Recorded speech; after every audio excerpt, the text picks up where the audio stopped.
एक गांव में एक गरीब मदारी रहता था। उसके पास एक बंदर था जो सिर्फ जानवर नहीं बल्कि उसका साथी था।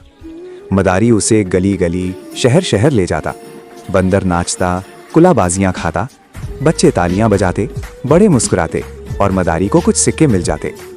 इन्हीं सिक्कों से मदारी अपना घर चलाता और अपने बंदर के लिए भी खाने का इंतजाम करता। लेकिन एक दिन मदारी सख्त बीमार हो गया। बिस्तर से उठना भी मुश्किल था। वो काम पर ना जा सका। बंदर भूखा था, बहुत भूखा। वो रस्सियों और जंजीरों से बंधा हुआ था, लेकिन उसके दिल में अपने मालिक के लिए फिक्र थी। काफी जद्दोजहद के बाद बंदर ने अपनी जंजीरें तोड़ दी।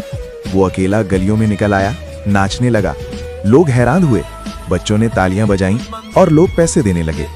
लेकिन ये पैसे अपने लिए नहीं थे। बंदर वो सिक्के लेकर मेडिकल स्टोर गया, दवाइयां खरीदी, खाना खरीदा और वापस अपने बीमार मालिक के पास आ गया।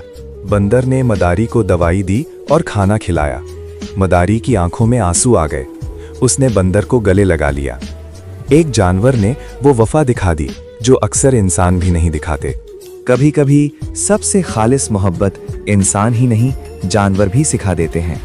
अफसोस, इस कहानी पर ना किसी ने लाइक किया, ना किसी ने सोचा कि वफा सिर्फ लफ्ज नहीं कुर्बानी का नाम है। तो फिर लाइक करें इस वफादार बंदर के लिए।